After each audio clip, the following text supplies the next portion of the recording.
All right, Chris Myers here with Chris Cruzada. I'm with the Orlando Property Group, Orlando's top short sale team. And Chris is with? Hi, I'm with DJ Law Firm. I'm an attorney, been an attorney for approximately 8.5 years. And a part of my practice is real estate litigation, and lately it's been foreclosure defense. And we're going to talk to you a little bit about some of the alternatives to foreclosure. Obviously, short sale is one of those where I become involved, but there are some other alternatives as well, and we're going to let Chris talk about that. Yes, thank you, Chris. Usually when someone defaults on their mortgage, they start getting letters in the mail about 30 to 60 days after the default, and the lender is sending them options in the letter. And those options are usually loan modifications, Right. Short sale, deed in lieu of foreclosure, or foreclosure. And in every one of those options, there are applications that you have to make to the lender to qualify for these, for the short sale or for loan modification or mortgage modification. Often the lender will ask for your financial situation. Are you employed? What's been the problem with making your payment on the mortgage? Has it been a loss in the family, like a death? Has it been a result of a divorce? Okay. These are the types of hardships that they're going to look at to make a determination of whether or not you qualify for a loan modification. Now, one important thing I've seen in a loan modification is that a lot of people try to make it look like they've had such a hit in their income, they end up hurting themselves, making it look like they make too little money, where they won't even be able to afford the payments once the modification has been done. Correct. So that's an important thing to be careful about, right? Yeah, a lot of times the lenders are trying to requalify a person all over again, making sure that they do have enough money coming in to make the new payments. Right. And then and a lot of these loan modifications, they ratchet the payment back up, or they increase the interest rate over a 3 to 5 year period after the original payment is reduced. And so they're hoping that you will have the ability to make that money, keep making that money, and be able to qualify going forward to be able to make those payments. Yeah. Because there is a statistic out there about 60% of all mortgage modifications or loan modifications end up back in foreclosure. That's what I was going to mention. So it's something that you want to make sure that you are going to be able to make those payments going forward. You know, that you're not just trying everything you can to stay in the house, even if it's a lost cause, because you very well may end up in the foreclosure situation once again down the road. Like you mentioned, 60% find themselves in that situation. And there's nothing to prevent you from actually, if you find yourself back in that foreclosure process Correct. again, to go back to the lender for another loan modification because of new circumstances. Very true. So I mean, there's always an opportunity for you to go back to the lender if you get into a loan modification and you fail, to go back to them a second or third time. Right.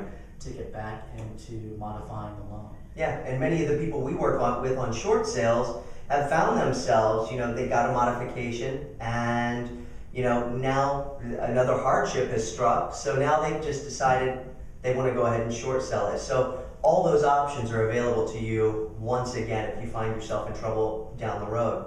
Now, can you tell us a little bit about deed in lieu of foreclosure? Yeah, so deed in lieu of foreclosure is where you sign over and convey a deed over to the lender. You basically quitclaim. Kind of like a voluntary foreclosure, right? Correct.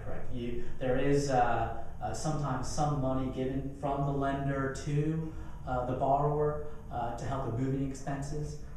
Usually in a deed in lieu foreclosure situation, the lender wants you to list the property for at least 90 days to make sure that the property is in presentable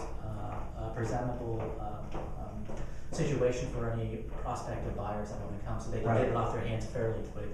Yeah. The banks, I mean, it seems like their preference is if you're going to shy away from the modification and get out of the house completely, they want you to try to short sale first. Correct. And any choice that you make, be it a loan modification, a short sale, or a deed in lieu, the lender is going to have certain requirements. Right. With the loan modification, they're going to want your financials, your bank statements, a financial statement from you, what your current income and expenses are, and what your savings is. In a short sale, they're going to want some of that same financial information, Exactly. but they're going to want appraisals. They're going to want broker priced opinions, what often realtors refer to as BPOs, or what lenders refer to get a valuation of the property. Other mitigating circumstances as to whether or not a lender will approve a short sale or approve a deed in lieu of foreclosure is whether or not you have a second mortgage on the home, because Right. that's another lender that's at the table that can hinder a transfer of a deed or a sale of a property. And often those need to be taken care of either through straight negotiations with the lender or through some other alternative means. Mm-hmm. Now, regarding credit implications with a deed in lieu of foreclosure, a lot of people are wondering, is a deed in lieu going to impact my credit the same way a foreclosure would? Is it going to hit me as hard? Not necessarily.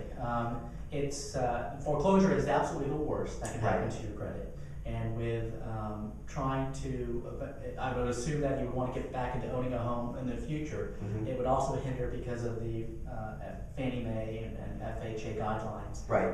If you've been in foreclosure, there's a certain grace period or waiting period that you have to go through before you can if you've gone through foreclosure, before you can borrow from any one of those backed institutions that provide Fannie Mae or FHA loans. If you go through a deed in lieu of foreclosure, you can negotiate that it's settled debt and that it's less of a credit hit on your or reduction in credit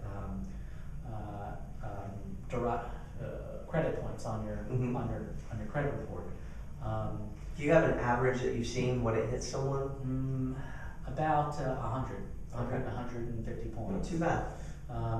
And so when you're thinking about trying to do one of these options, if you plan on getting back into owning a home, or if you and your significant other are both hit at the same time, deed in lieu of can Better than foreclosure. Yes, it can lessen the effects that you guys can get back into owning a home one day. Okay. I guess that's it. We'll sign off for now. Make it a great day.